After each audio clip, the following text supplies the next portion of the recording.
Bem-vindo à segunda aula de crítica textual. Hoje é uma aula muito importante porque ela vai ser uma aula que vai ajudar você a ter a linguagem da crítica textual. Como assim, Adolfo? Nos vídeos anteriores eu fui falando sobre linguagem, eu me lembro de ter falado sobre linguagem. E já no capítulo do Pedro Apolinário que nós chegamos, que foi a página 16, né? A página 16, né, falando sobre a Bíblia, toda uma colocação sobre a Bíblia. Já na página 17, ela curiosamente já vai, o Pedro Apolinário ele já cai na nomenclatura da crítica textual.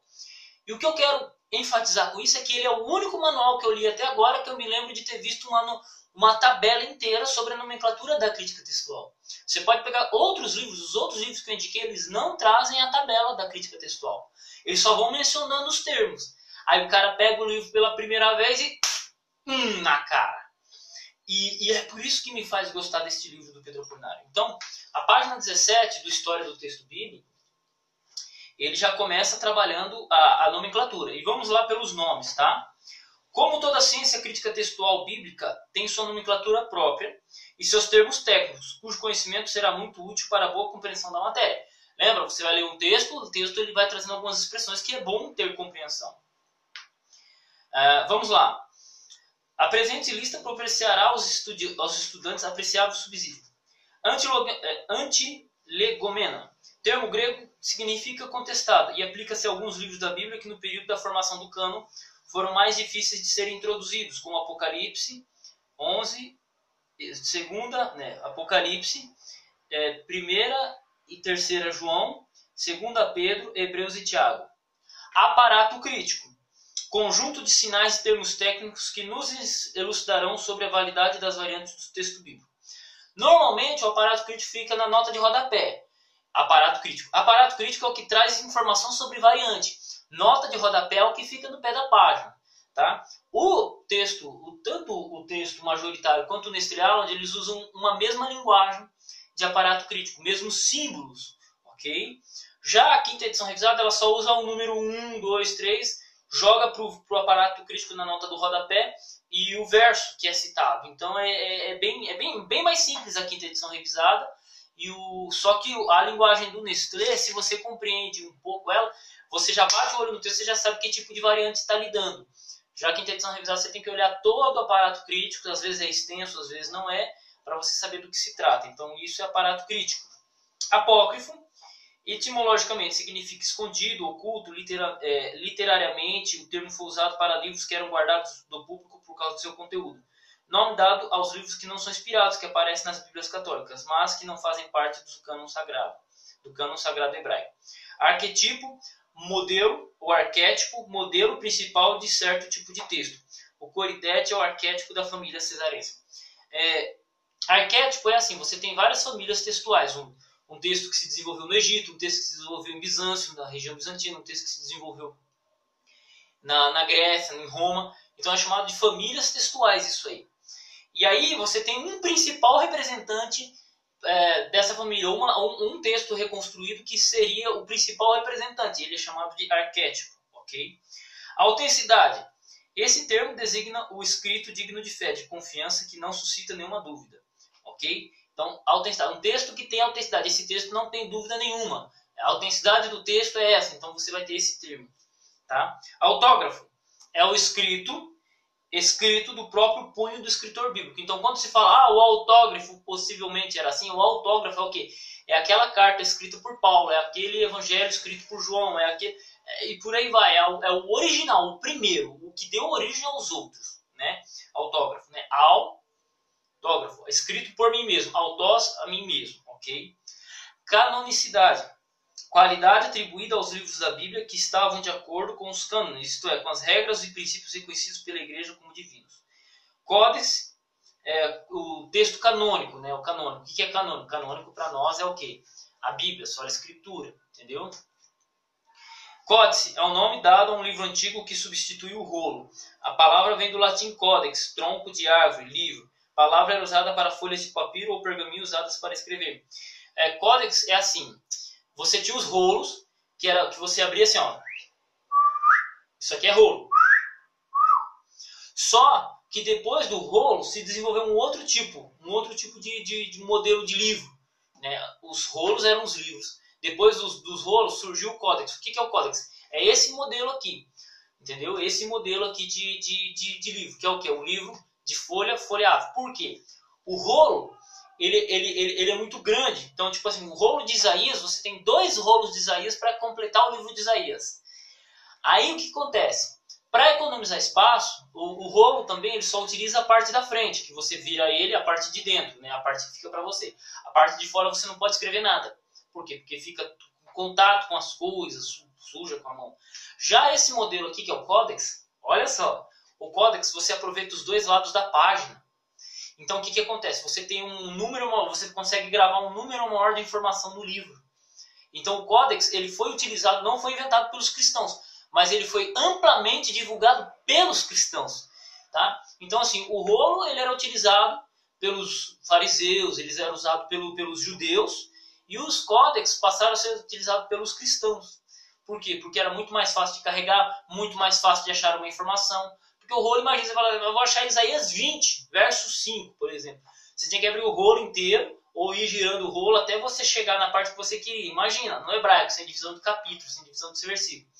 Já nesse modelo de códex, você abria, opa, Isaías 20, verso 1, anotamos aqui na página 5. Aí você ia lá na página 5, ia na página 15, entendeu? Então, facilitava muito a busca.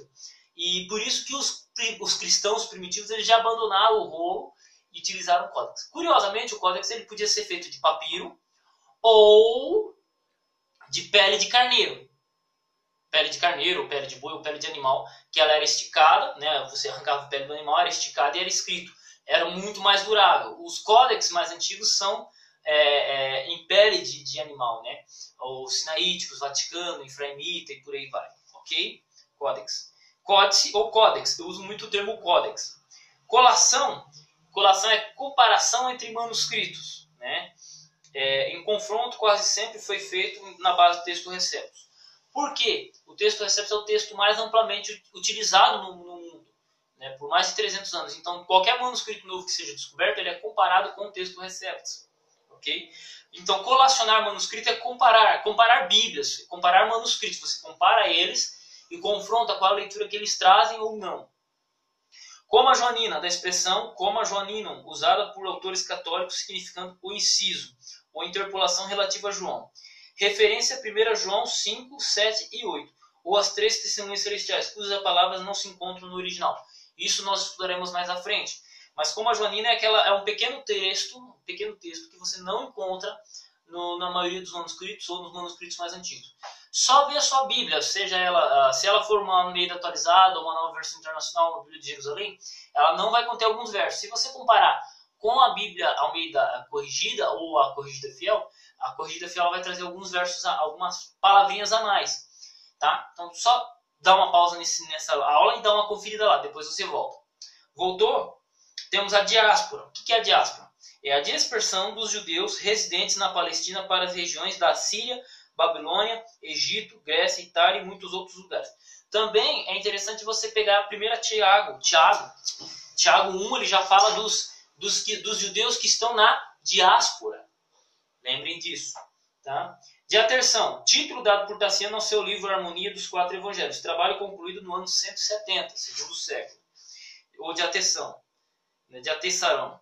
Emenda, correção feita no texto ou na margem para a melhoria dos manuscritos. Então vamos supor, o cara lá fez o códex, errou tal palavrinha. É colocado uma nota do lado ou embaixo do códex para indicar que esse texto precisa ser corrigido ou ele tem uma falha. É importante ter essas informações. Tá? Emenda conjectural. Epigrafia. Interpretação dos relatos escritos que têm sobrevivido do antigo passado. Então, interpretação de relatos antigos que têm sobrevivido do antigo passado. Epigrafia. Escolhe observações explicativas colocadas ao lado do texto para melhor compreensão do leitor. Evidências, provas internas e externas que nos levam a concluir qual a melhor entre algumas variantes de leitura. Exegese é a aplicação das regras e princípios estabelecidos pela hermenêutica. Família, denominação criada por técnicos da crítica textual, especialmente Farrar e Lake, para designar manuscritos que apresentam muita semelhança. São bem conhecidas a família F1 e F13 dos manuscritos minúsculos. Os eruditos da crítica textual classificaram todos os manuscritos existentes em 4 famílias: Alexandrina, Egito; Bizantina, Bizâncio, Turquia, Império Bizantino; Cesarense na região de Cesareia; e Ocidental, que fica ali norte da África, Itália e adjacentes. Frases latinas. Existem 3 frases latinas muito citadas em crítica textual, cujo significado deve ser conhecido. Difficilitor lectio potior. Entre uma variante fácil e outra difícil, prefira-se a difícil.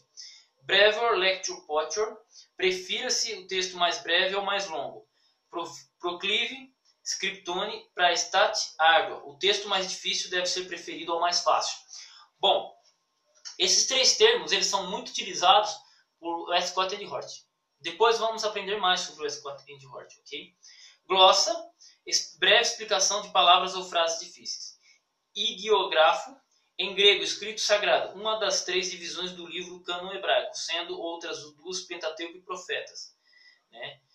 Apax legomenon, apax legomenon, expressão que de acordo com o grego significa apax uma só vez e legomenon, particípio passivo do verbo lego, dizer, significando, portanto, a designação para as palavras bíblicas empregadas apenas uma vez.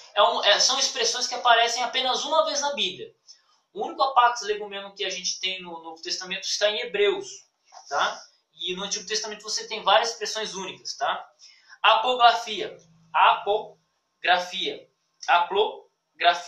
Erro do copista que escreve uma só vez o que devia ser repetido. Tipo assim, o que, quando você está escrevendo, aí no texto aparece assim, o que era desde o princípio e o que é desde agora. Você tem o que é. Aí o copista está copiando, ele mata a primeira frase e só vai a segunda. Isso é chamado de apografia. Aplografia. Hermenêutica é a ciência que nos ensina os preceitos, as regras e os métodos para uma correta interpretação. Schleiermacher assim definiu a hermenêutica, a doutrina da arte de compreender. Homoioteleton, terminação igual de 2 linhas, induzindo por vezes o copista a pular da primeira para a segunda linha. Peraí. Escrevi uma vez. Aplografia é quando você tem santo, santo, santo, e aí o cara só escreve santo. Homoioleton é terminação igual de 2 linhas, induzindo por vezes o copista a pular da primeira para a segunda linha. Aquilo que eu expliquei. O que? O cara mata o primeiro que e põe só o segundo. Integridade, qualidade do livro para chegar até nós na forma em que foi escrito, isto é, sem perda de seu conteúdo por acréscimo, omissão ou troca. Ítala ou vetus latina. Ítala, vetus latina ou velha latina. Tá. Por alguns é mais notável das antigas versões latinas, para outros é o nome dado ao conjunto dessas versões. Ítala, vetus latina ou velha latina, ela significa todas as versões latinas antes da Vulgata. A Vulgata é datada do século IV. As vetus latinas elas são anteriores a isso, tá? Então é esse conjunto de traduções. Querigma, vocabulário grego, mas muito usado nos primeiros séculos cristãos para a proclamação do Evangelho. Querigma, ou proclamação. Lecionário, manuscrito contendo parte do Novo Testamento destinado às leituras no serviço de adoração. O que é um lecionário? O lecionário é assim, você vai fazer um culto de domingo. Você só pega uma parte da escritura, um texto, você copia e você sempre usa ele naquele dia. Por exemplo, leitura da Páscoa, lá no dia da Páscoa. Ali. E o lecionário ele só vai trazer uma porção da escritura, ele não vai trazer toda a porção. O que a Igreja Católica fazia na época que eu ia na igreja, você chegava na igreja, dava um papelzinho para você com as leituras, com alguns versos bíblicos. Isso é um lecionário moderno. Nos tempos bíblicos, nos tempos da Idade Média até anterior, você tinha esse modelo de cópia, de leitura bem interessante. Tá? Midrash, comentário homilético do texto sagrado, seguindo mais ou menos versículo por versículo. Este trabalho visava a edificação da comunidade em seu maior apego aos livros da Bíblia. Mishnah, do hebraico Shana, repetição, termo usado para designar as leis judaicas transmitidas oralmente, para distinguir de Mikra as leis transmitidas através de documentos. Nome sacra, designação atribuída aos nomes sagrados, como Deus, Salvador, Cristo, Jesus, Senhor e Espírito Santo. Esses nomes eram abreviados ou contraídos pelos copistas. Veja Veja que interessante. Por quê? Você vai ter, por exemplo, o nome de Deus, o nome de Jesus, Davi, Jacó, vários outros nomes que eram figuras importantes dentro da Bíblia, e quando o copista ia copiar, ele resumia, né? Aí é chamado de Nomina Sacra. O Vaticano, os alexandrinos, eles têm muito disso. Mateus 28, verso 19, lá traz, não traz pneumatos, traz PNS. Yesu é só IS, Jesus, né? E por aí vai. Paleografia, a arte de decifrar escritos antigos a classificar a idade dos manuscritos. Ciência que tem como objetivo o estudo da escrita antiga em qualquer espécie de material. Paleografia é o quê? Paleo, né? Paleo grafia é escrito, paleo é antigo, né? Paleolítico e tal. Assim, é uma parte da ciência que você pega o manuscrito, o códex, o tipo de letra e tenta decifrar em que período ele foi escrito. Palimpsesto, como eu expliquei para vocês, é assim, o cara pega uma folha de papel, um exemplo do exercício, escreva a lápis, você apaga o lápis, você pega uma borracha e apaga o que está escrito. O que vai acontecer? Não vai ficar as marquinhas no fundo? Legal, é isso aí. Aí você pega e escreve outra coisa por cima, pode ser com o próprio lápis. O que vai acontecer? Isso é chamado de palimpsesto, porque você tinha o códex, a pele do animal, foi escrita a Bíblia, eu já expliquei isso para vocês, depois foi apagado, raspado, apagado, mas foi copiado outro texto em cima. E aí ele é chamado de palimpsesto, que é raspado ou reutilizado. O que acontece? Você tem que o texto bíblico está na primeira escrita, tá? Isso eu já expliquei para vocês, é interessante, tá? Patrística, conjunto de obras dos pais da igreja. Perícope é uma pequena porção. Perícope da mulher adúltera, perícope do sermão da montanha, perícope das bem-aventuranças, perícope da aparição de Jesus, perícope da pescaria, perícope das parábolas, entendeu? Assim, do texto todo você escolhe um pequeno texto para você fazer a sua análise, tá? Muitas teses de mestrado e doutorado são perícope do final longo, de Marcos, perícope de Apocalipse 22 e por aí vai, tá? Prolegomenos, introdução geral a uma obra científica, artística ou religiosa, prefácio longo, né? Você tem a introdução e um prefácio mais longo, isso é chamado de prolegomenos. Querer que tive, querer designação dada pelos maçoretas, a forma correta que devia estar no texto, mas foi trocada por outra errada pelos copistas. Significa o que deve ser lido, a palavra correta era colocada à margem, que tive, escrito, nome dado à palavra errada no texto, né? Recensão, comparação de uma edição de um autor antigo com os manuscritos, visando descobrir o texto de uma edição com o respectivo manuscrito, né? Recensão, tipo assim, você teve lá na região, vamos supor, na região egípcia, os caras pegaram os manuscritos, começaram a copiar, mas aí os manuscritos tinham variantes textuais entre eles. O que eles fizeram? Foram lá e unificaram as leituras. Isso foi feito com a Vulgata Latina. Pronto, exemplo prático.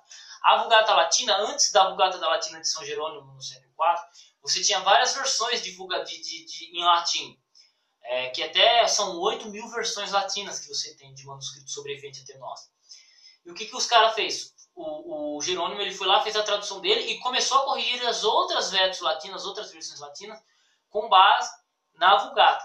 Então foi feita uma recensão, um alinhamento, seria isso. Acusam o texto de bizantino de ter passado por recensões, né? E chamada até de recensão luciânica, só que você não tem dado nenhum na história. Já a recensão da Vulgata Latina, por exemplo, você tem pais da igreja que corrigiam a leitura, tá? Ok? Temos aqui Septuaginta, tradução do Velho Testamento para o grego, feita em Alexandria no século III a.C., por um grupo de 70 judeus, tá? Muitas vezes o termo dela, o resumo dela é LXX, 70, Bíblia dos 70. Talmud, livro dos judeus, contendo interpretação bíblica, comentários e conceitos. Compilado desde o tempo de Esdras, 5º século a.C., até o 6º século da era cristã. Em hebraico, a palavra significa estudo, ensino. A exemplo da palavra, a Bíblia deve ser sempre escrito com inicial maiúsculo. Targum. Targum é uma nova tradução na linguagem de hoje, só que do hebraico para o aramaico. Targum, tradução paráfrase de partes do Velho Testamento em aramaico para os judeus da Palestina, que não mais entendiam o hebraico. Muitas vezes o Targum ele era uma explicação do texto. Então, tipo assim, ele era uma tradução e também uma explicação, um comentário do texto. Muito, muito interessante alguns Targums, né? Se lidos, eles são muito interessantes. Eu tenho um amigo que ele lê, tá? O Neji. Testemunha. Conjunto dos manuscritos, versões e citações patrícias que sancionam determinada variante. Então, testemunha tal, testemunho do Sinaítico, testemunho do Vaticano. Texto recepto. Expressão latina proveniente de uma frase feita da edição do Novo Testamento, 1603, dos irmãos Boaventura e Abraão Elzevirs, os irmãos Elzevirs. A base do texto recepto foi o grego do Novo Testamento de Erasmo, em que se basearam as traduções em alemão, inglês, inclusive King James 1611. Por ser um texto bizantino baseado em pequeno número de manuscritos, a crítica textual achou melhor substituído por textos melhores como o de Westcott e Hort. A frase latina significa em português texto recebido. Texto recepto, texto recebido. Aqui, a posição desse autor é eclética. Então, assim, ele vai trabalhar o texto recepto ou o texto dos manuscritos bizantinos de maneira secundária. Eu já tenho uma opinião divergente desse autor, ok? Mas isso nós vamos trabalhar mais à frente. Por enquanto, é interessante essa definição, porque ela é muito simples. Tipo, nome dado ao modelo de determinado texto do Novo Testamento que apresenta caracteres afim com outros manuscritos. Os 4 tipos de texto são alexandrino, bizantino, cearense, cearense, não é nem mais cesarense, cearense e ocidental. Variante, modo diferente da mesma passagem ao apresentar nos manuscritos. Variante textual, troca de palavras. Por exemplo, você tem camelon e camilon. Camelon é camelo, camilon é nó. Isso você encontra é mais fácil um camelo passar por fundo de agulha. Lá você tem textos manuscritos que trazem camilon e manuscritos que trazem camelon. E por aí vai. Versão autorizada. Nome da versão inglesa da Bíblia. A King James. Preparada por uma douta comissão autorizada pelo rei Tiago na Inglaterra. Então, versão autorizada, ou King James Authorized Version, é a King James. Veteres latinis ou velhas latinas. Nome dado às traduções latinas feitas antes da Vulgata. Isso eu já expliquei com a Ítala. Vulgata. Palavra proveniente do latim vulgare, fazer conhecido, publicar, nome dado à versão latina da Bíblia, preparada por Jerônimo a pedido do Papa Damaso, 383. A Vulgata paulatinamente substituiu outras versões latinas usadas na igreja primitiva, tais como a Antiga Latina, Vetus Latina, no Concílio de Trento, recebeu a autoridade canônica da igreja católica. O que vocês vão fazer de exercício? Isso daqui, ó. Vocês vão fazer cartõezinhos, tá? Eu tenho alguns cartõezinhos aqui.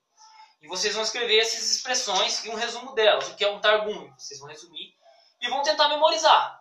Ou vocês podem copiar até memorizar isso aqui. Seria bom vocês memorizarem, ou pelo menos saberem a página desse livro, porque vai te ajudar muito, tá? Não se esqueçam dessa página. Aí, na página 20 em diante, vamos ter o seguinte, tá? Então, primeiro exercício. Dar uma memorizada, compreender bem, memorizar esses termos técnicos da crítica textual. Tá? Então essa é a primeira lição. A segunda lição vai tratar sobre... Deixa eu pegar aqui o que eu escrevi aqui. Sobre aqui um texto sobre a revelação e inspiração. Por quê? A partir da página 20, revelação e inspiração, palavra escrita, página 21, vai trabalhar a revelação, página 22, a inspiração, e página 24, observações negativas sobre a Bíblia, opinião dos reformadores, até a página 27. Na página 26 vamos ter oposição à Bíblia. Então vocês vão escrever 2 textos, tá? Vocês vão ler da página 20 à página 28, e vocês vão fazer 2 resumos. Um resumo sobre revelação e inspiração, ok? E isso aí da página 20, 21, 22, 23... 24, 25 e metade da página 26, vocês vão ter o material suficiente para vocês lerem, uma introdução, tá? Eu peço que você dê uma outra pesquisada, pode ser no Google, pode pegar algum artigo de algum blog, que trabalhe a inspiração e a revelação. É bem legal, cara, vai ser um tema bem introdutório, bem legal, que vocês vão gostar de pesquisar. Então, esse primeiro resumo.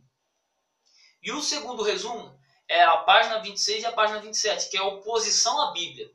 E aqui vai dar uma introdução de alguns contextos arqueológicos, algumas explicações arqueológicas, e oposição sobre algumas pessoas que tiveram sobre a Bíblia. Então, essa segunda aula, vocês vão fazer um resumo, vocês vão memorizar os termos técnicos, um resumo, um pequeno texto sobre inspiração e preservação, né? Revelação e inspiração, e depois um outro texto sobre a oposição que a Bíblia sofre. Então, são 3 lições desse vídeo. Memorizar os termos técnicos, inspiração e revelação e oposição à Bíblia. As pessoas que se opuseram. E aí vocês vão entender o porquê, vão começar a entender o porquê chegamos nos dias de hoje assim, ok? Fiquem com Deus, Deus abençoe seus estudos. E espero ver vocês entendendo. Qualquer dificuldade pode entrar em contato comigo. Deus abençoe seus estudos.